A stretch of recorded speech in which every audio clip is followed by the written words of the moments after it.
everybody, my name is Heather Finley and I am here today with my March reading wrap up. Yes, I am on time this month. Yay!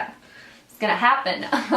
In March I had a really good reading month despite the fact that it started really slow. Like I swear I made it till like the 20th or 25th with only finishing like 2 and then it was like bam bam bam. So yeah, let's jump into it.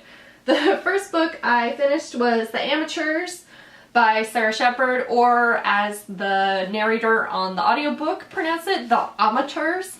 Does anybody say amateur? Like, I'm curious on this. I say amateur. I thought that was how it's pronounced. Have I been pronouncing it wrong my entire life? I don't know. This is a book about a bunch of like crime solvers, like the amateur crime solvers online that start trying to unravel this whole mystery of a girl that was killed. I loved the premise of this book, didn't completely like the book, to be honest. I am a big fan of Sarah Shepard. I liked the Pretty Little Liar books. I liked The Lying Game a lot. That's probably my favorite by her. Perfectionist started pretty good, but this one just missed the mark for me. It, to me, didn't build up quite as much mystery as we usually have in her books, and the characters were kind of irritating, so yeah. I can hear my cat doing weird things out there. So yeah, this one missed the mark for me. So yeah, I would suggest maybe one of her other books, but it wasn't the worst. It just wasn't that great. The next one I finished was The Stranger Beside Me by Anne Rule. This is a true story of Ted Bundy, and it is insane because this is Anne Rule's first book that she ever did. And she actually got the publishing deal to write about the girls being murdered in Washington before she had any idea, before anyone had any idea who was murdering them. And she happened to have been friends with Ted Bundy for years before any of this happened. They worked together at the crisis line in Seattle, and they stayed in contact even after he started being accused of the various crimes in different states and was in jail and all this crazy stuff. They were still friends. So this is her literal story of everything that happened between them in those years. So it's just bizarre. I had no idea that that's how her writing career as an author started. So yeah, highly recommend this book if you like true crime. There was a few times that I thought the way she spoke about herself was kind of annoying. Like she was like, oh, I started having dreams that he was a bad guy, so now I think he is a bad guy. Like there was some weird stuff like that.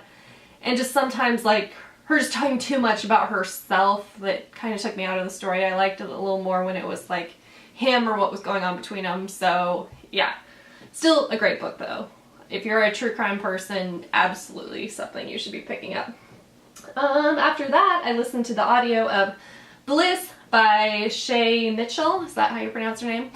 From Pretty Little Liars. She wrote a book with her friend. I'm gonna forget the friend's name, but this is about 3 girls and just kind of their life in their early 20s, flying around countries, living in Hollywood, crazy stuff going down.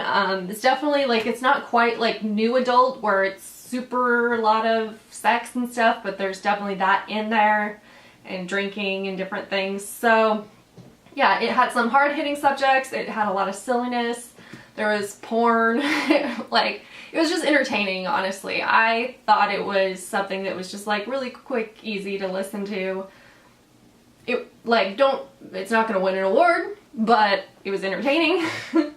After that, I finished Wayward Pines by Blake Crouch. I never know how to pronounce his last name. This is the guy that wrote Dark Matter, which I still think is my favorite book this year so far that I've read. Wayward Pines is kind of his almost like fan fiction attempt at Twin Peaks. So it's this bizarro town and trying to figure out what's going on. Yeah, hi Kitty. It was a little bit of repetitive towards the beginning when the main character was just running around town a lot, but I still really liked it. I liked trying to put together what was happening. I absolutely did not guess the ending. It was so out of the realm of what I was even imagining. Totally made sense though. It was great. I am planning on continuing the series. I don't know exactly when because I have a lot of stuff that I'm like trying to get through reading, but yeah, thumbs up on that one. After that, I finished Alone by Scott Sigler. This book was awesome. I don't want to give anything away because the first book has a twist that if you kind of talk about the plot of the second or third book at all, it kind of gives it away, so I don't want to do that.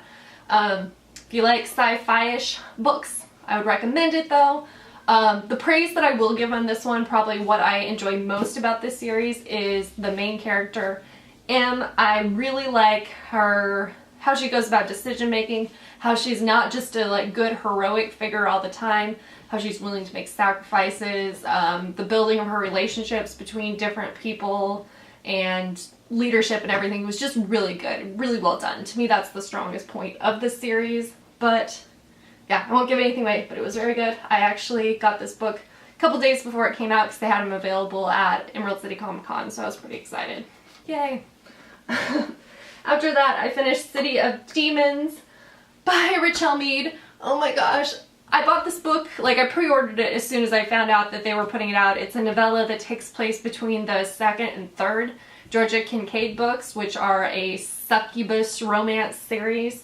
And honestly, it's one of my all-time favorite series. It had the best ending ever. Like, I love him so much.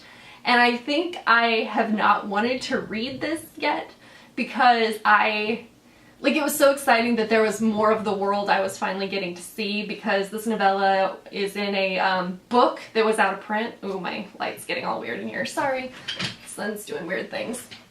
But yeah, I think I was so much looking forward to having some more of that world that I just kept not reading it because I wanted something to look forward to. Finally read it. Absolutely loved it. Like, oh, it's so good. Georgia is such a good character and stuff.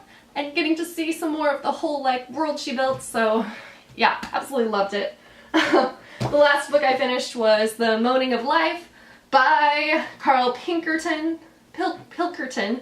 Sorry, I do know how to pronounce that. I have watched Idiot Abroad. This, I mean, if you know anything about Carl, you know he's hysterical and he's just such a pessimist, and his outlook on life is so much different than the rest of us. And yeah, this is hilarious. It's interesting to see him going and seeing all different cultures, different things. So yeah, if you're looking for like a travel, cultural type book that's just super easy to get into and not real heavy, these books are amazing.